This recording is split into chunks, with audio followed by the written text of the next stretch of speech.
Sensibility, Rationality, Intellectuality, and Spirituality. Xiefeng, May 27, 2012. Translation edited by Qin Yu. Mr. Shrek the Monster has introduced us to the Mysteries of Life series, Extraterrestrial Civilization Contact Volume, which mentions that 37,000 years ago, there was a continent called Lemuria floating in the Indian Ocean. The civilization of that era was centered around sensibility. About 10,000 years ago, during the Atlantis period, human civilization was primarily centered around rationality, and in the following 10,000 years, human civilization centered around intellectuality. And what about the future? In the future, human civilization will evolve towards spirituality, which is also the symbolic mark of the Life-Genuine era.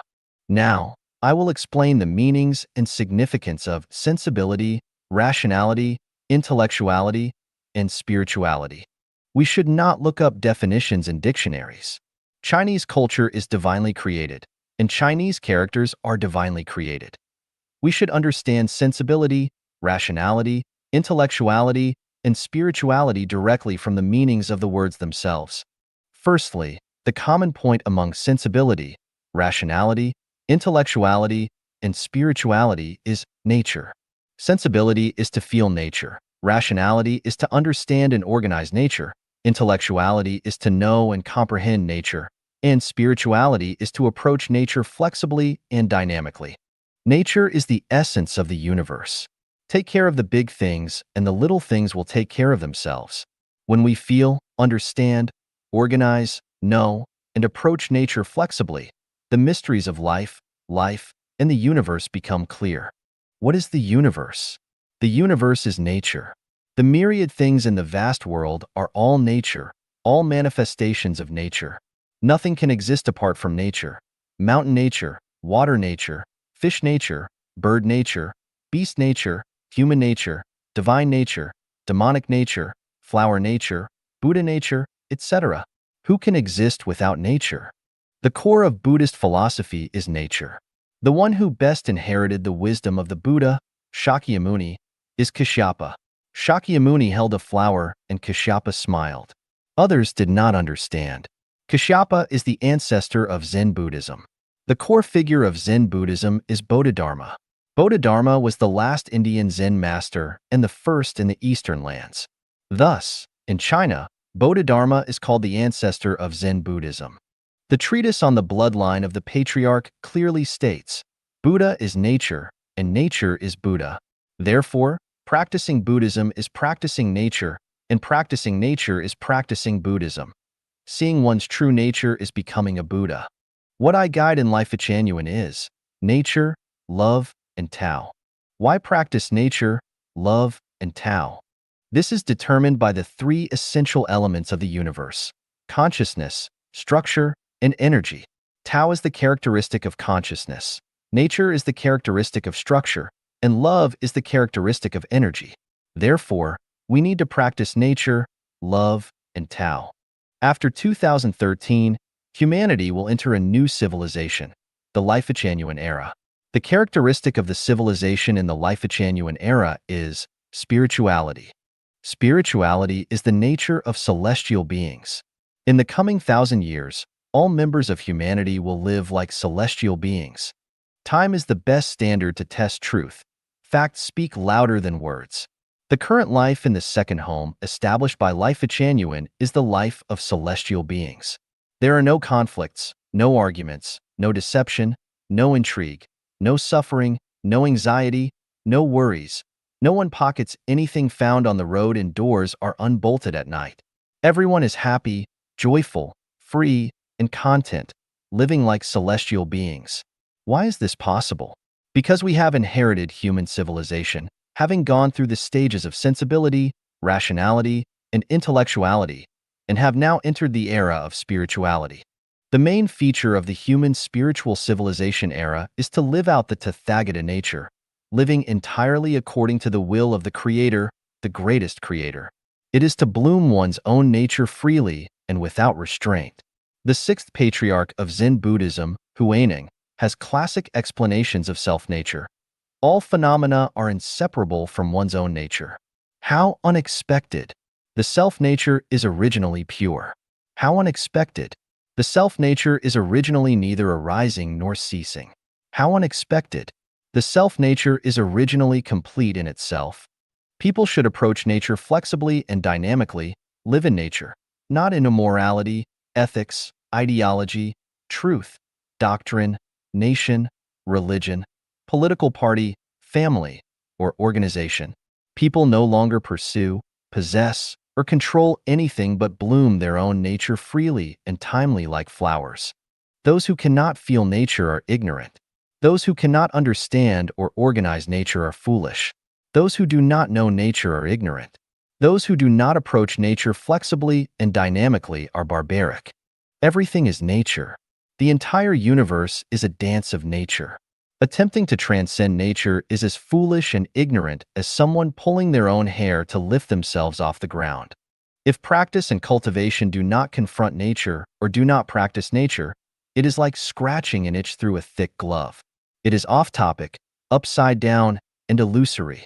It is not only difficult to achieve happiness, joy, freedom, and contentment in life, but also impossible to reach the Elysium world of heaven. How to practice nature. It is subtle and profound, difficult to articulate. The best method is to follow my roadmap. I am the guide for the human spirit and soul. As long as you follow my guidance, your wishes will be fulfilled and your ideals will be realized. This can be verified by the Chanyuan Celestials living in the second home. Of course, the Chanyuan Celestials are still in the initial stage and have a long way to go to live in nature, but this initial stage already proves that my roadmap is entirely correct. When the Chanyuan Celestials reach the intermediate stage, their experience will be even more beautiful and joyful. Who am I? Am I a messenger of the greatest creator? An incarnation of God, Buddha, celestial, and saint? A great guiding spirit born in northwest China? Do not worry about it. Treat me as your soulmate and communicate openly. Feel if I have any demands on you. If I do, then I am a demon. If I do not, and instead guide you step by step to the peak of life and life, why not take advantage of it? Why not do a business that only gains and never loses? Face reality and yourself honestly. Act according to your nature. Discard hypocrisy and falsehood. Do not make a fuss. Do not be hysterical. Do not attempt to escape reality. Live authentically and be yourself. Otherwise, you will not enter the new human civilization, the Life-Genuine era of spirituality.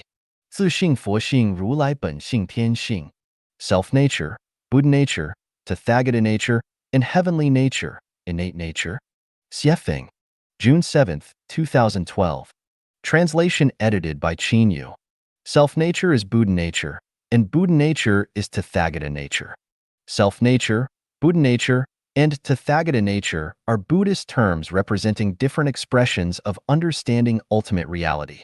In essence, whether it is called a potato, yam, or spud, they all refer to the same edible item. Tea, mung bean soup, milk, coffee, Coca-Cola, alcohol, blood, penicillin, etc. all share one common element, water. This water is self-nature, Buddha nature, and Tathagata nature. The principle behind the statement, all sentient beings have Buddha nature, lies in this concept. Self-nature, Buddha nature, and Tathagata nature are the original elements that constitute any entity.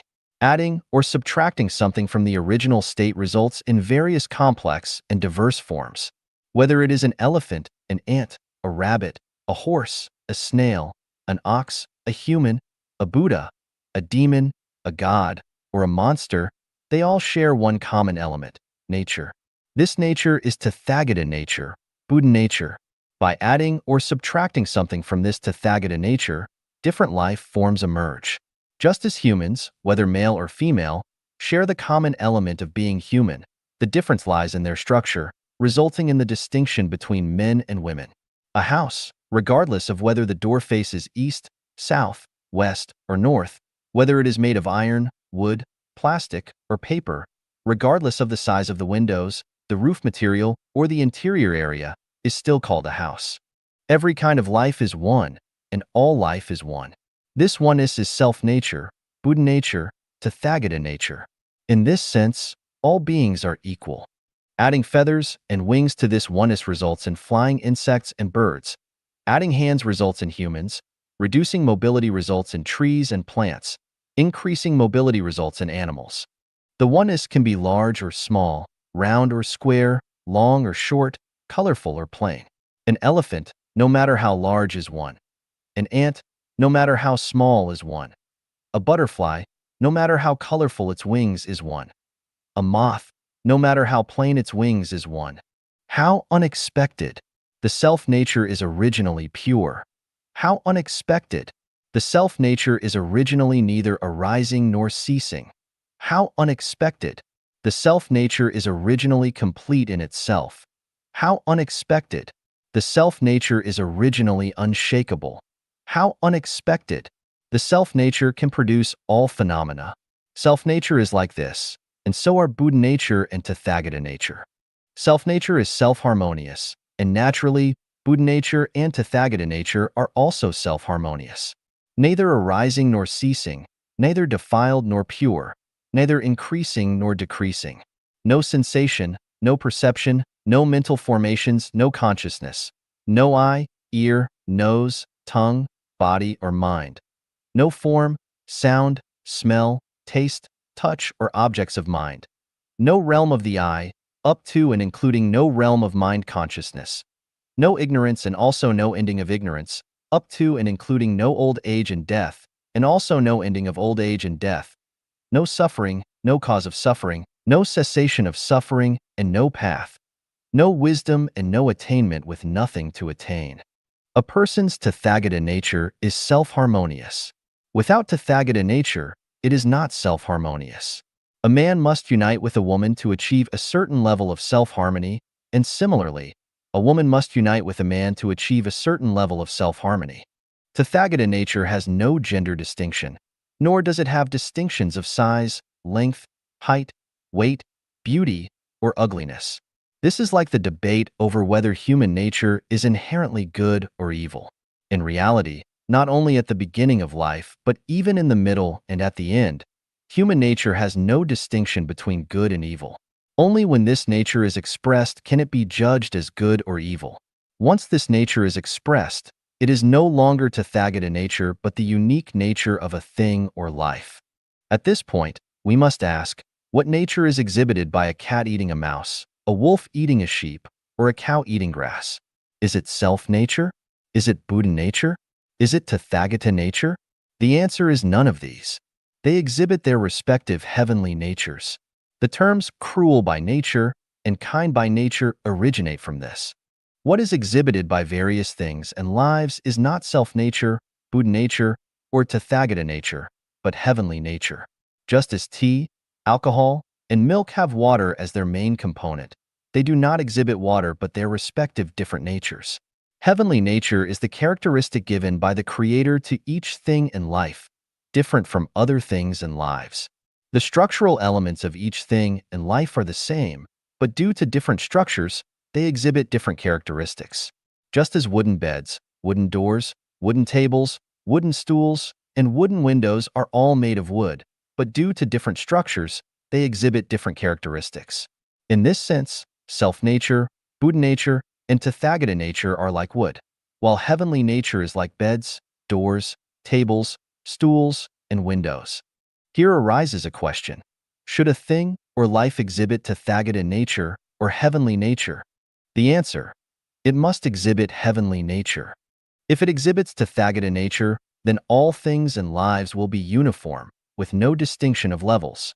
The vast world will have a single appearance, either all water or all wood. Only by exhibiting heavenly nature can there be a dazzling array of diversity, with tea, alcohol, milk, doors, windows, tables, chairs, plants, animals, humans, celestials, gods, demons, goblins, and monsters. The Creator's will is not for things and lives to exhibit self-nature, Buddha nature, or Tathagata nature, but to exhibit their respective heavenly natures, each fulfilling its role. A table functions as a table, not as wood. Milk does not fulfill the function of milk, but insists on fulfilling the function of water, which is contrary to Tao and will cause distress. I previously said that one should bloom like a flower, exhibiting Tathagata nature, and that a cat catching a mouse exhibits Tathagata nature.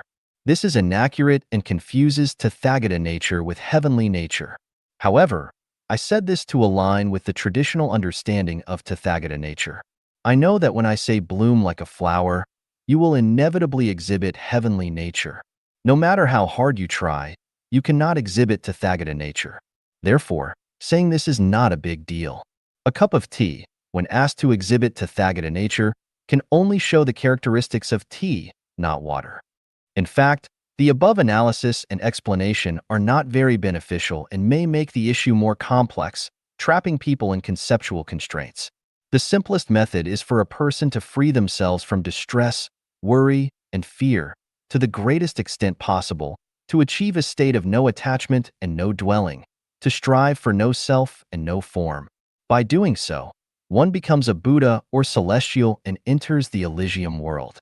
Therefore, my suggestion is not to worry about self-nature, Buddha nature, Tathagata nature, and heavenly nature, but to strive to free oneself from distress, worry, and fear, to enter a state of no attachment, no dwelling, no self, and no form. By achieving this, the most beautiful wishes can be fulfilled, the most beautiful ideals realized, and one can enter the higher realms of life and enjoy the infinite joys of life. 生活在第二家园里，为什么不会生病? Why do we not get sick living in the second home? Xiefeng, July 8, 2012. Translation edited by Qinyu. The most skillful doctor does not treat illnesses but prevents them, ensuring that people never get sick. In this sense, I, Xiefeng, consider myself one of the most skillful doctors among humanity. Physiological diseases stem from deficiencies in the spirit and soul. When a person's spirit and soul gradually improve and reach perfection, not only do they stop getting sick, but any existing conditions also gradually heal, leading to a state of health. I address the root causes of illness, focusing particularly on the cultivation of the soul garden. As a person's soul garden gradually perfects, they naturally do not fall ill. Brothers and sisters living in the second home who strictly follow the roadmap can testify. Has your health been improving, and have you been falling sick less often? If some still experience illness, I urge you to carefully examine whether you harbor doubts about my guidance in certain aspects, or if you have not fully implemented it in some areas.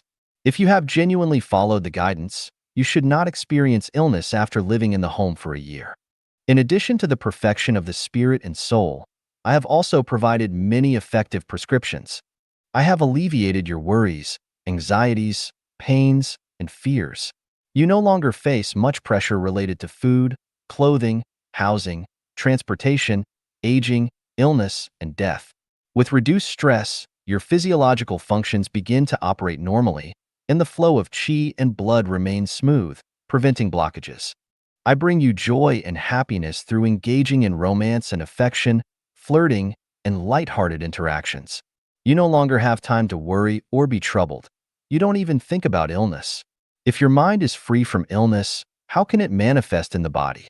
I have placed you in a paradise-like living environment, surrounded by green mountains, clear waters, bird songs, and fragrant flowers. The environment is clean and spotless. The water in the 3 branches comes from mountain springs, free from chemical additives or pollution. The vegetables we grow ourselves with minimal use of fertilizers and pesticides are almost entirely natural. There is less meat consumption, and smoking and drinking are almost non-existent. Additionally, I ensure everyone gets ample sleep and avoids excessive labor, eliminating external factors that cause illness. Life depends on movement. I ensure everyone participates in physical labor, keeping muscles, joints, tendons, and bones constantly active. Flowing water does not stagnate. A well-oiled door hinge does not rust, so illness cannot arise. Dancing, singing, and playing games keep everyone in a positive and optimistic state, full of vitality and youthful energy, reducing the likelihood of illness. By implementing holographic management, I have reduced the stress and burden of commands, supervision, urging, and inspection. This allows you to maintain a joyful mood in whatever you do. Each person has a sacred, undisturbed bedroom where they can relax, calm their mind, and be free to do as they wish, so illness will not come near you. I guide everyone toward higher spaces like the thousand-year world of heaven, etc., filling you with hope and aspiration for the future. Thus, you do not focus on present difficulties and worries, but treat everything as a game. This is also a major factor in not getting sick. With freedom in romantic love and sexual expression, there are no longer frustrations, suppressions, or worries about emotions and sex. Instead, you gain endless joy and vitality. Where could illness possibly come from? Of course, we are still some distance away from complete immunity to illness. The Chanyuan exercises have not been fully embraced, but I firmly believe that as the home continues to improve and perfect, it will become impossible for anyone to get sick, and illness will become a luxury. Everything is a result of cause and effect. Without the causes of illness, wishing for the effects of illness is mere fantasy, unless one pretends to be sick. From the fact that brothers and sisters in the home are gradually not falling ill, it should be clear that there are no diseases in the heavenly kingdom. As we become healthier and less sick, we are gradually approaching and entering the heavenly kingdom. Facts speak louder than words. Is there anyone who still doubts my guidance?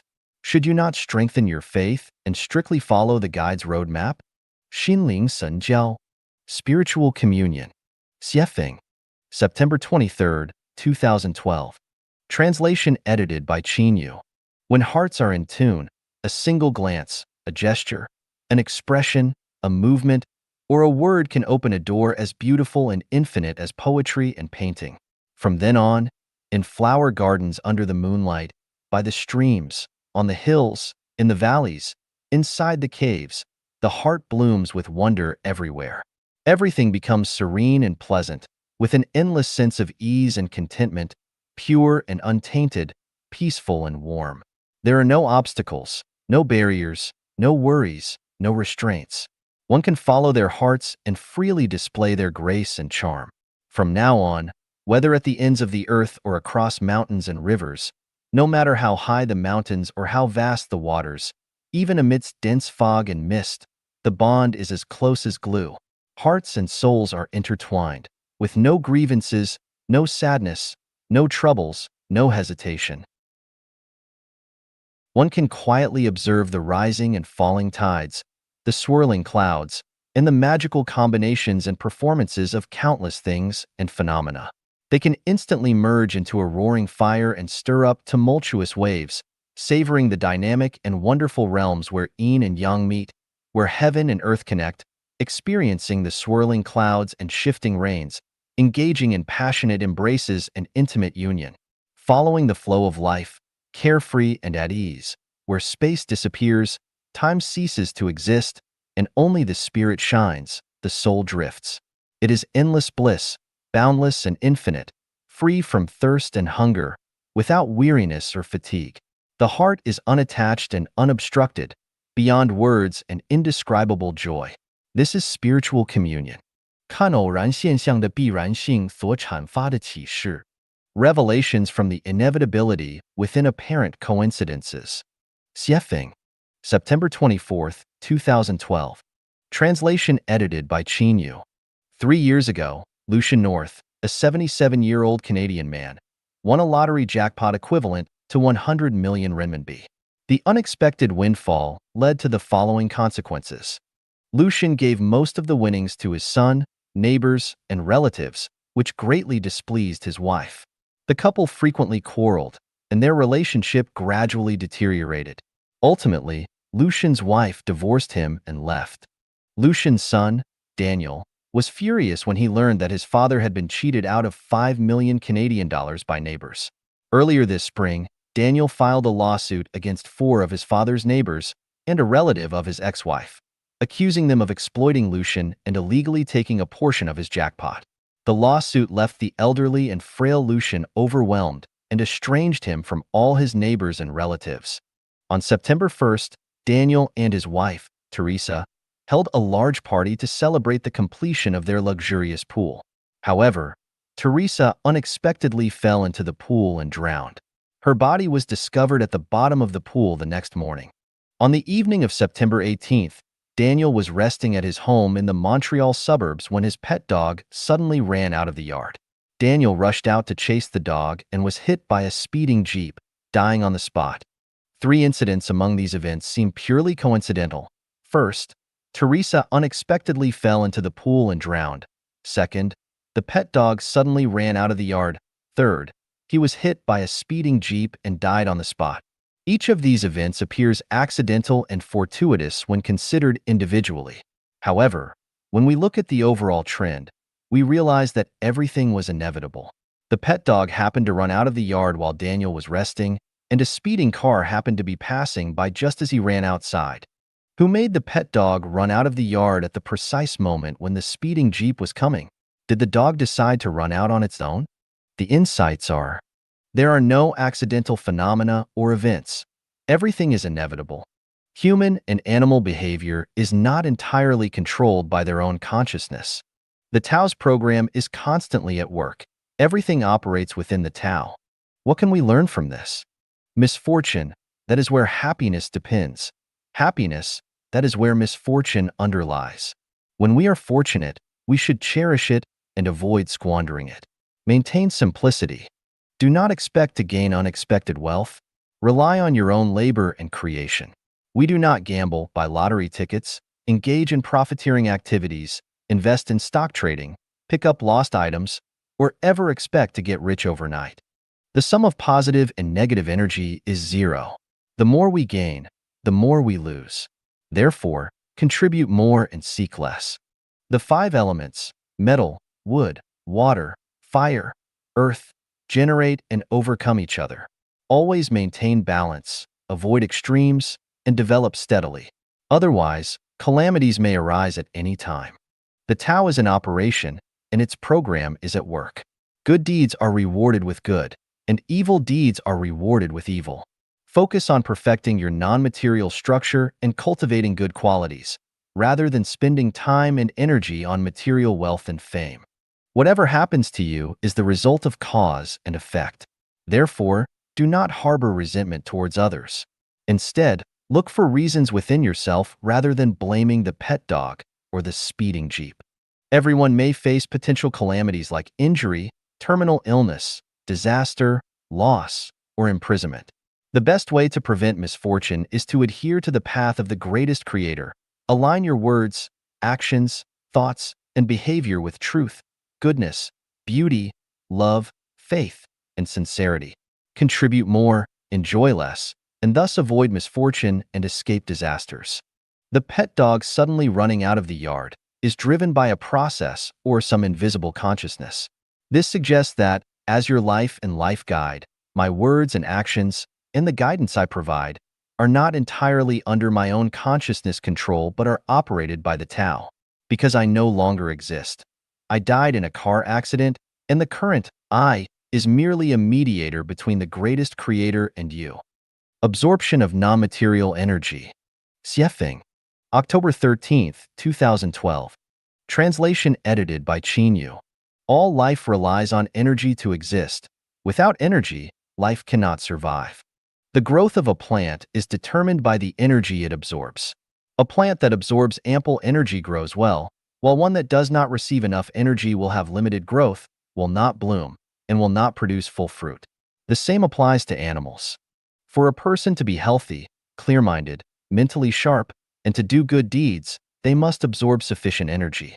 Otherwise, they may become ill, feel depressed, lack vitality, and be listless. Energy is divided into material energy and non-material energy. Non-material energy is further divided into positive and negative energy. Positive energy can make life vibrant and full of confidence, while negative energy can cause a person to become dispirited and lose confidence. The material body needs material energy, while the spiritual and mental body need non-material energy. What people need most is the positive non-material energy for their spirit and mind, and what needs the most attention is preventing and avoiding negative non-material energy. What is positive non-material energy? Answer: faith, ideals, beliefs, love, wealth, happiness, freedom, joy, pleasure, encouragement, praise, smoothness, satisfaction, appreciation and being appreciated, care, affection, harmonious and pleasant interpersonal relationships, health, beauty, goodness, brightness, purity, cleanliness and tidiness, good order, and beautiful environments, etc. In other words, if a person lives in a well-ordered, beautiful environment with bright springtime, harmonious interpersonal relationships, frequently receives praise, encouragement, care, and appreciation from others, experiences smooth endeavors, a satisfying life, encounters agreeable people and things, feels happy and joyful, enjoys freedom and happiness, and is filled with love for life, confidence in the future, and longing for a better life due to strong faith and belief, then this person has absorbed sufficient positive non-material energy. What is negative non-material energy? Answer: poor interpersonal relationships, conflicts, contradictions, struggles, arguments, quarrels, and resentments with others, being bullied, oppressed, exploited, insulted, attacked, ridiculed, and belittled, dirty, chaotic, and poor environments, disorderly conditions, anger, rage, complaints, grievances, and lamentations, the illnesses, negative, pessimistic emotions, information, and rhetoric of those around you, especially those closest to you, stress, and unsatisfactory people, situations, and life, etc. In other words, when a person is in a dirty and chaotic environment, where everything is disorderly and their peace and life are frequently disturbed, surrounded by people who are depressed and dispirited, with tense interpersonal relationships and frequent unjust treatment, experiencing high levels of stress, hearing many complaints and negative messages, and encountering many unsatisfactory and unfavorable people and situations, then that person will lose energy and become disillusioned with life. How to prevent and avoid absorbing negative energy? Escape. If possible, distance yourself as much as possible from people, things, and environments that make you unhappy, uncomfortable, unfree, or unblessed. Stay away from those who are dispirited, lethargic, bothersome, troubling, frequently angry, resentful, complaining, or constantly airing grievances. How to absorb positive energy? Get closer to the greatest creator, gods, Buddhas, celestial beings, and those who consistently bring joy and confidence. Get closer to beautiful, civilized environments, and closer to paradise. 成仙奥秘，不再拥有自己. The mystery of becoming a celestial being, no longer possessing yourself. Xiefeng, November 16th, 2012. Translation edited by Yu. A sage has no personal heart. They align their heart with the hearts of the people, so a sage does not possess themselves. A celestial being or Buddha has no self. Their heart aligns with the heart of the greatest creator. Therefore, to become a celestial being or Buddha, one must achieve a state of having no self. A celestial being or Buddha is nature itself. Nature is the attribute bestowed by the greatest creator. Living according to one's nature means living within the greatest creator's consciousness, living within the Tao. To possess oneself means to act not according to nature, but according to one's own desires and inclinations.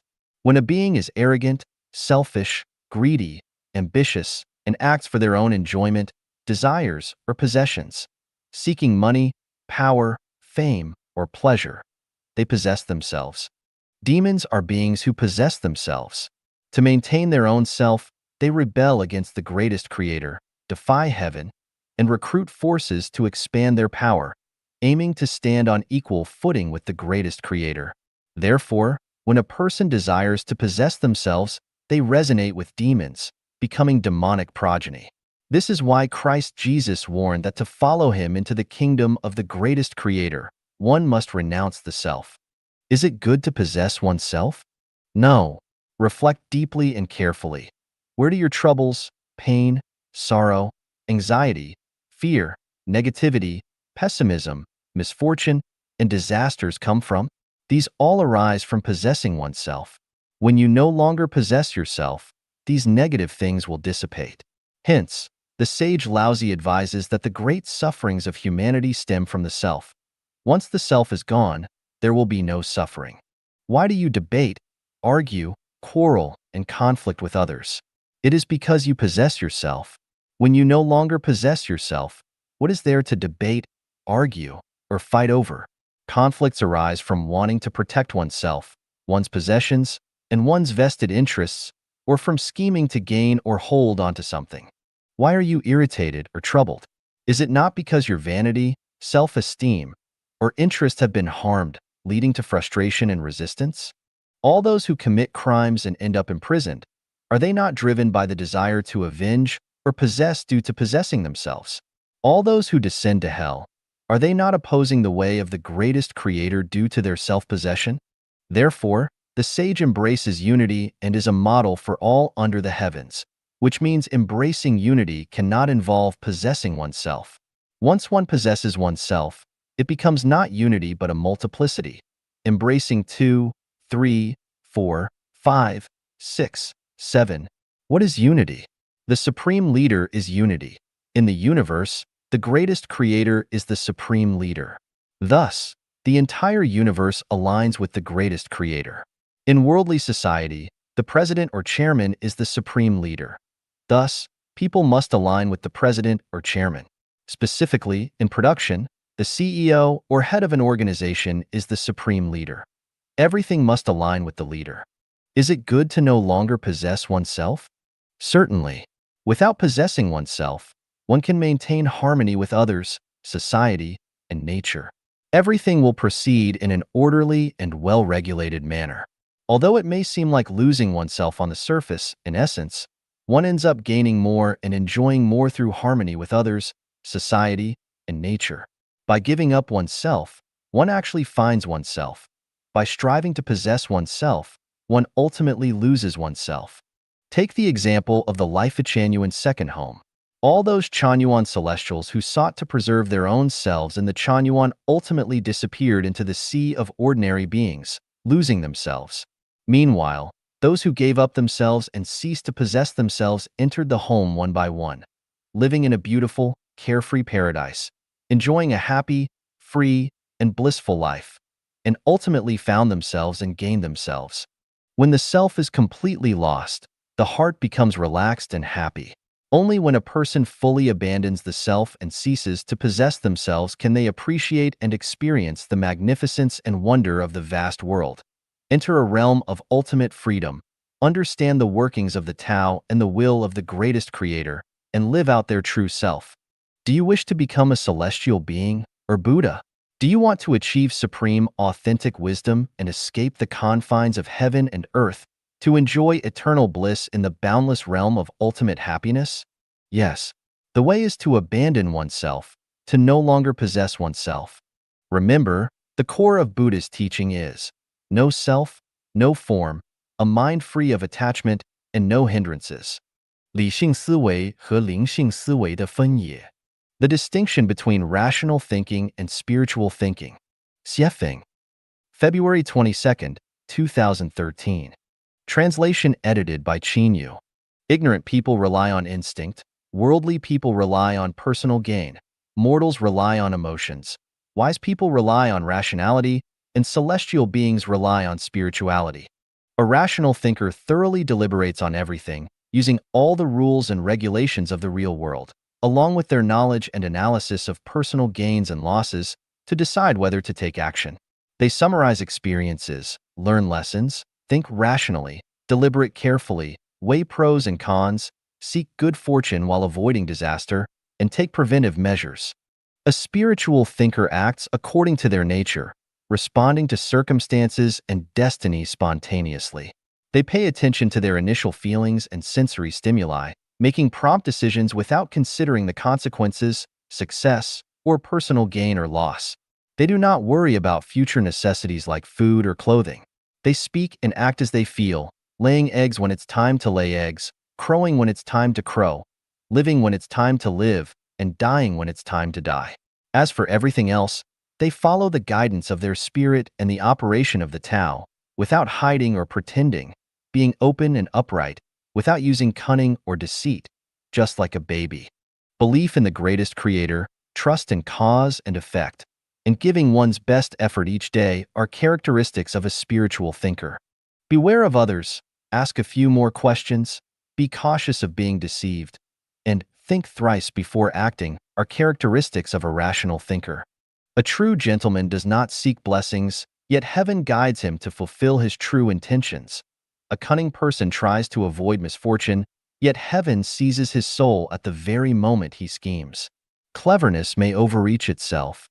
The fox knew too much, that's how he lost his tail. When humans make plans, God laughs. No matter how clever or resourceful a person is, they cannot escape the net of heaven and earth. No matter how ingenious or wise, one cannot escape the retribution of cause and effect. Human schemes and calculations cannot alter the workings of the Tao. Everything operates within the Tao. How many of the astronomical combinations of the 64 factors can one truly understand? The way of the sage is to abandon wisdom and cunning. Without abandoning wisdom and cunning, it is difficult to maintain constancy. The ordinary person is clear and bright, while I alone am dull. The ordinary person is perceptive, while I alone am muddled. Misfortune, that is where happiness depends. Happiness, that is where misfortune underlies. When you think you are right, you may be wrong. When you think you're wrong, you may be right. Who can know the mysteries within? Being adaptable and carefree, allowing oneself to flow with the Tao, characterizes a spiritual thinker. Thinking things through, being cautious and meticulous, characterizes a rational thinker. 与人争辩者没有善良之辈. Those who argue with others are unkind. Xiefeng. April 16, 2013. Translation edited by Yu.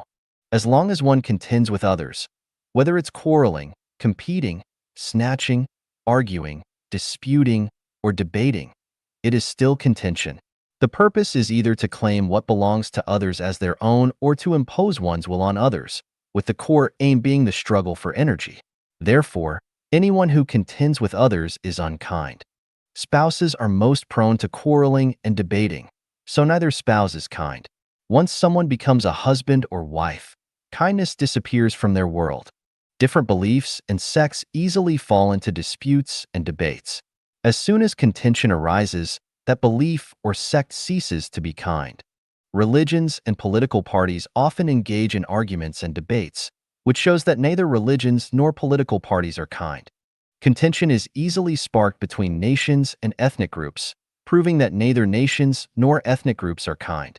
Harmony requires the elimination of quarreling, competing, snatching, warring, arguing, disputing, and debating. Without removing contention, there will never be harmony, and the world will never have peace.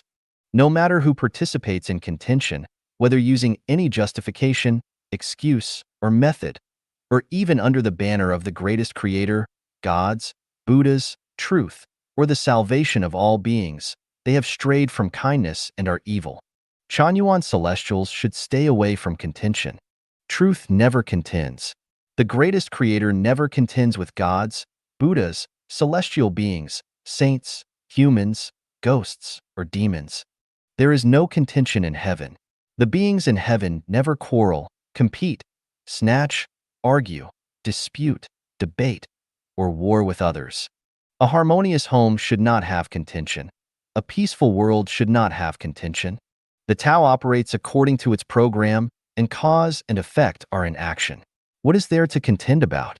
Cars travel on roads. Horses follow their paths. What is there to contend about? Cows go to the cow shed. Pigs go to the pig pen. Celestial beings follow the celestial way, and Buddhas enter the Buddha's land. What is there to contend about? Thus, Chanyuan celestials never contend with others, especially not argue or debate with others. Can a cow and a pig argue out any truth? Therefore, I won't argue with you. If you think you're right, live your way. Don't argue with me. You don't need to win me to be right. Can bees and flies argue out any truth? Therefore, I won't argue with you. If you think dog excrement smells good, you are right. Go ahead and eat it. My food is flower nectar. Chanyuan celestials do not contend with anyone. Whether parents, spouses, siblings, friends, other religions, sects, or even with rivers, lands, grasses, trees, flowers, insects, birds, or animals. Do not argue with me. You are right. Just do as you believe is right. 修行修炼者不能聚集物质能量。Practitioners should not accumulate material energy. Xiefeng, May 8, 2013. Translation edited by Qinyu. The vast majority of self-cultivation theories and practices instruct practitioners to accumulate energy, particularly emphasizing the avoidance of sexual activity to prevent energy loss. They also advise against excessive joy or sorrow to conserve energy. Indeed, from the perspective of energy accumulation, the teachings of great masters throughout history are correct. However, I must ask, what is the purpose of accumulating energy? Will amassing sufficient energy enable one to become a celestial being or a Buddha and reach higher life spaces? Let's analyze this step by step. Firstly, money, treasures, and material possessions are forms of energy, as are vitality and semen. All material things are energy, and so are spiritual and soul aspects. Undoubtedly, for ordinary people, it is essential to accumulate energy, particularly material energy, to properly address life's needs such as food, clothing, shelter, and health. But for those cultivating to become celestial beings or Buddhas, what kind of energy should they be accumulating? Under what circumstances does enlightenment occur? There are many circumstances, but one critical condition is when energy is at its lowest. When a highly ambitious person falls ill, their ambition generally diminishes. It is at this point that they begin to explore and yearn for a world beyond the material and physical. As the saying goes, as a person nears death, their words become kind. Why do people become kind when they are about to die? Because when death is imminent, they have almost no energy left, leading to a degree of enlightenment. This means that when energy is at its lowest, people come to understand the essence of life. After going through a near-death experience, they see through the illusions of the world and find the right path. Christ Jesus said, "It is easier for a camel to pass through the eye of a needle than for a rich man to enter the kingdom of heaven." What does this mean? It means that the more material energy a person has, the harder it is to enter heaven. How many wealthy people are willing to give away all their possessions to attain a beautiful future life? Very few, indeed.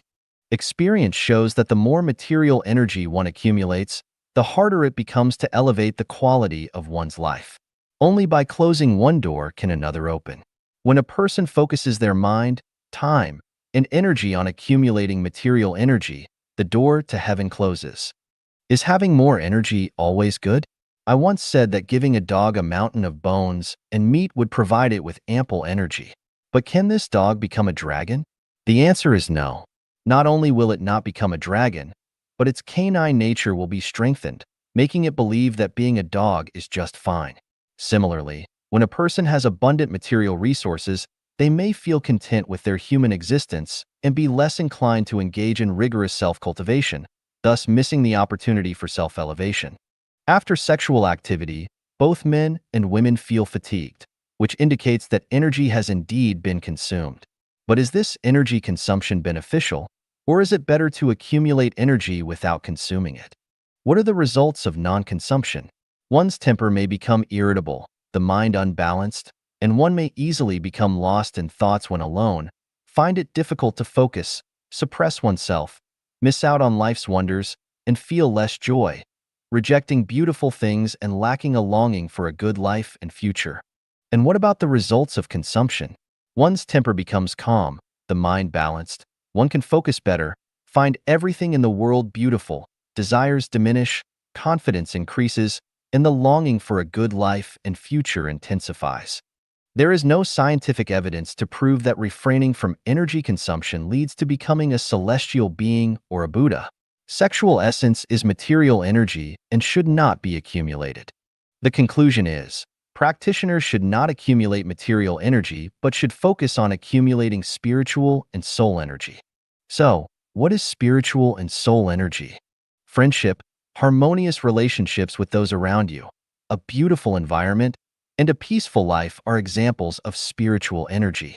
Selfless contribution, labor creation, joy, delightful experiences, longing for a good life, romantic and affectionate interactions, flirting, etc., are examples of soul energy.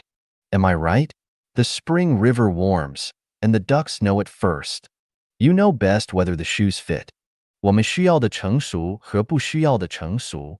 The maturity we need and the maturity we don't need. Xiefeng. June 23, 2013. Translation edited by Qinyu. Only mature fruits have delicate, sweet flesh that is suitable for eating and rich in nutrients. Immature fruits are astringent, sour, lack moisture, and have coarse flesh. Therefore, one should eat only mature fruits. Only mature seeds have full grains. Their life's non-material structure is perfect, and their vitality is abundant. This allows them to sprout, grow, flower, and bear fruit in the future. Therefore, the seeds stored in the granary must be mature. Only mature individuals are flexible, smooth, and boundless, like flowing water that adapts to any shape and continues indefinitely. They can unite seamlessly with heaven, earth, and humanity without obstacles or hindrances. They can maintain harmony with all things in the universe without self-interest. They can merge with the Tao without individual desires, pursuits, attachments, or possessions. Therefore, only mature individuals can become celestial beings or Buddhas and live in the heavenly realms. However, this kind of maturity is not what is needed. Fruit that is picked before it is ripe and left to mature over a few days or a period of time is not desirable. Maturity that comes before childhood is complete, where someone becomes prematurely adult-like, is not needed. Maturity that appears before the end of adolescence, where someone is too mature for their age, is not needed. Maturity that appears before experiencing the vibrancy of youth, where someone is already too serious, is not needed. Maturity that appears before experiencing life's joys, happiness, freedom, and blessedness, where someone is already spiritually transformed, is not needed. Each stage of life should display its unique characteristics. Premature maturity goes against the Tao of the greatest creator and the natural laws. It is inhumane to prevent children from playing and instead demand that they be obedient and focus solely on academic knowledge. It is inhumane to prevent teenagers from being high-spirited and full of ambition, only to require them to study, think, and bear heavy burdens. It is inhumane to prevent young people from having dreams, fantasies, lofty ambitions, and indulging in the joys of youth, and instead require them to be practical, focus on making money, and struggle for survival. It is inhumane to deny people a life of joy, happiness, freedom, and blessedness, while insisting they endure hardship and suffering to achieve spiritual transformation. Buddha and celestial beings embody their nature. To fully live in one's nature is the will of the greatest creator in creating life. Therefore, any maturity that suppresses or destroys one's nature to force maturity is unnecessary. In reality, whether a being is a celestial being or Buddha is not determined by age, knowledge, experience, or understanding of spiritual practices, or if they have learned any profound theory or practicing method. If one lives in their true nature, they are already a celestial being or Buddha, a beautiful life united with the greatest creator. Thus, a 3 to 5-year-old child, if their spirit is untainted, is in a state of a celestial being.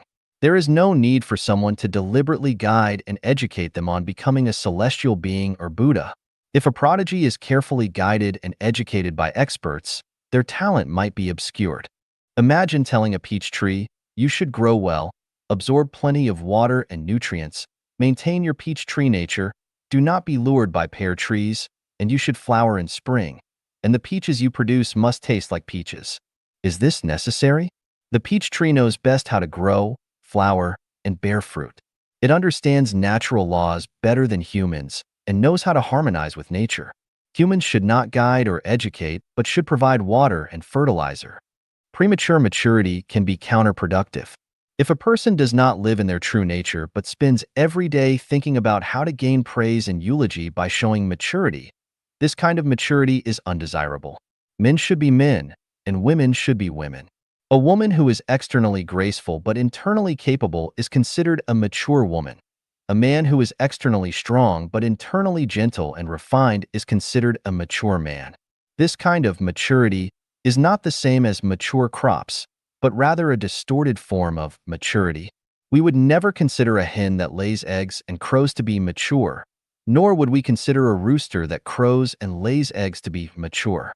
A rooster that crows in time and a hen that lays eggs in time is considered mature. If a hen stops laying eggs or a rooster stops crowing, it is time for them to be slaughtered. 度化乾坤经文 The Scriptures of Transforming Qiankuan, Chanyuan Celestial. Xiefeng. October 21st, 2013. Translation edited by Qinyu. All things appear through transformation. All phenomena enter the heart. In tranquility and oneness, all phenomena merge into holograph. Holograph is indescribable, infinitely wondrous, and boundless.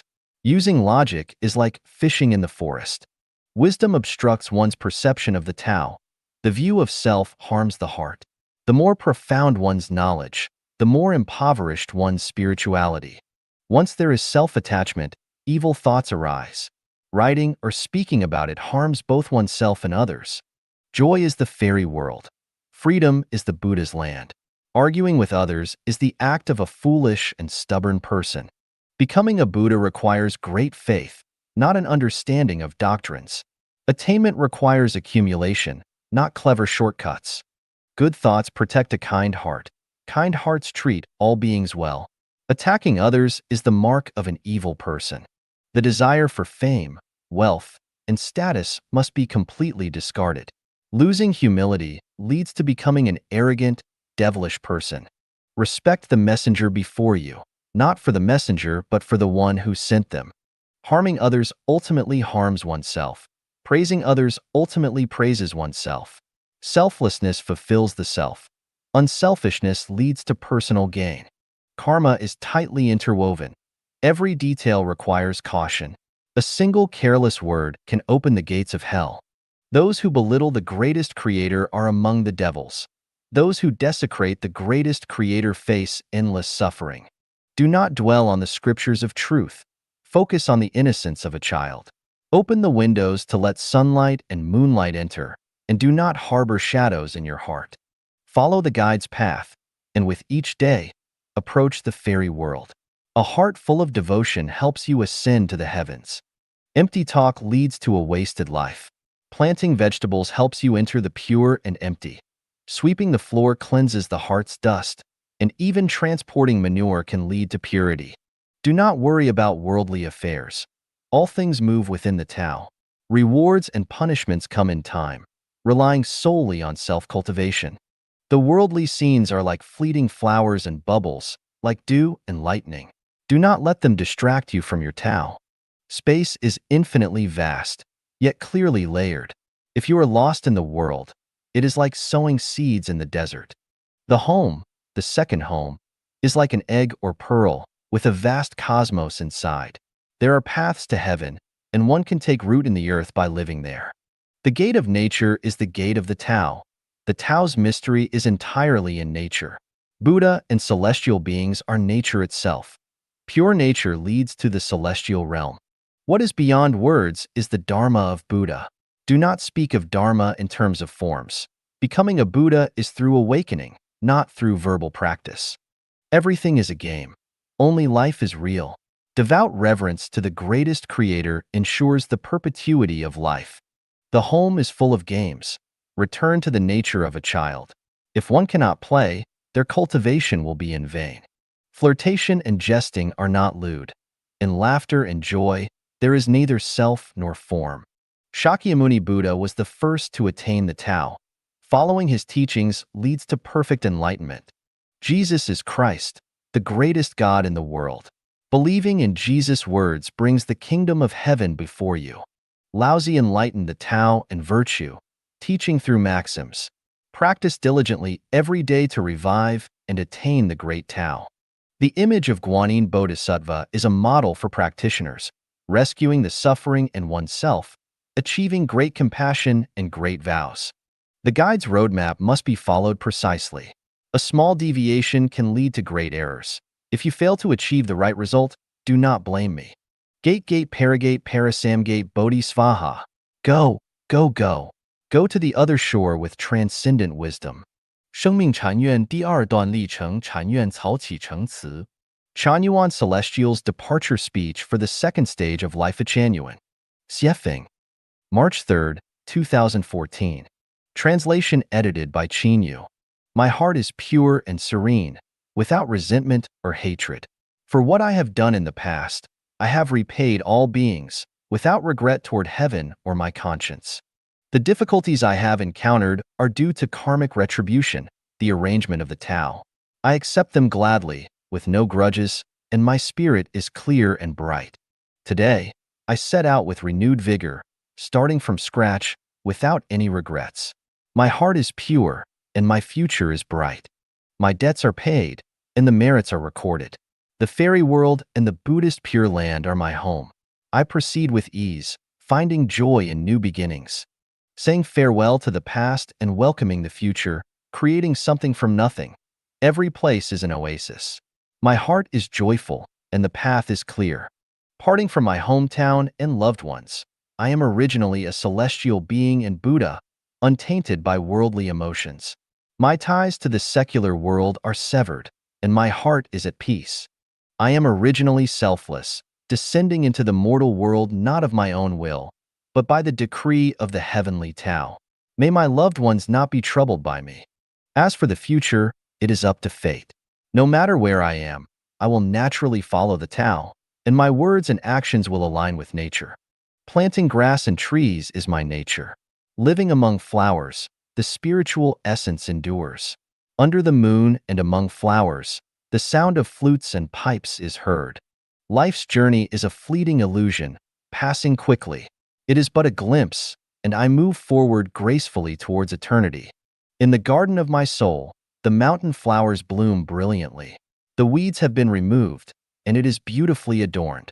What the world desires, I have already experienced. I do not linger in the hustle and bustle. Fame and fortune are like dust, and worldly love is foul and stinking. With the guide ahead, there are new realms to discover. Spreading a palmful of sand, green trees emerge. Holograph gives birth to the heart, and mysteries abound. Consciousness precedes, structures emerge, and energy follows. Marvels appear. Reaching the heavens and the earth, the games are endless. I am a rare flower of the heavenly kingdom, untouched by the worldly hustle and bustle. Amidst 1,000 miles of frozen land, I bloom gracefully with celestial beauty. The clouds on the horizon connect with the sacred mountain, offering infinite scenery and boundless skies. The fourth level of meditation links to the celestial abode, and the celestial islands are not far from sight. 我看到的一切井然有序. Everything I see is in perfect order. Xiefeng, May 12, 2014. Translation edited by Qinyu. The phenomena are myriad. The world is chaotic. Disasters are frequent, and changes are constant. Friends turn against each other. Kin harm one another. Affections shift, and grudges transform. People rush and struggle. Change happens hastily. There are conflicts and competition, hidden traps, separation, and disintegration. Old things disappear, new things emerge. Everything appears dazzling and disordered, but to me, everything is in perfect order. Unable to decide, hard to judge, what should be done, torn between choices. When facing a situation, one's body is not under their control, hastily adapting, acting against one's will, reading others' expressions, weighing pros and cons. Human calculations are not as good as the heavens' calculations. A person of integrity, though not actively seeking fortune, the heavens guide them unexpectedly to achieve their heartfelt aspirations. A devious individual, despite craftily avoiding misfortune, the heavens intervene at their cunning moments to seize their soul. If one does not recognize the perfect order in everything, they will spend their life struggling in a sea of worries and turmoil. Life is impermanent. Changes occur too rapidly. Yesterday's bloom fades today. Joy hides sorrow. Sorrow contains joy. Misfortune, that is where happiness depends. Happiness, that is where misfortune underlies. In danger, misfortunes turn into blessings. In tranquility, thunder rumbles. Spring is just bright, yet dust rises. Peach blossoms bloom, yet autumn's chill is felt. A sudden marriage of 3 months, followed by the rush for divorce. Is it time, fortune, or destiny? Or is it made by heaven, earth, and human choices? A rich person can die of starvation. A high official can be imprisoned. Today's bustling scene turns desolate tomorrow. Broken walls where foxes sleep, deserted platforms where rabbits walk, all were places of singing and dancing in those days. Yellow flowers covered with cold dew, withering grasses looming in mist, all belong to the battlefields of the old times. Once commanding the winds and clouds, later retreating in defeat. Yesterday, surrounded by esteemed guests, today, left in decline and destitution. The tide rises and falls, flowers bloom and wither. Is human life like a revolving wall panel, constantly flipping up and down? Why do some people live safely and peacefully to the end, while others wander through life and die tragically? Why do some live leisurely and comfortably, while others toil and worry despite their hard work? Why do some, with many children, end up lonely in old age, while others, without children, live peacefully in their later years? Why do some, with vast knowledge, end up committing suicide, while others, uneducated, live a long life? Is it due to genetics, or the merits or sins of past lives? Who can guarantee what tomorrow will bring? Is it better to drift with the current, or to swim against it? Is it better to follow the teachings of gods, Buddhas, celestial beings, and saints, or to act on one's own accord?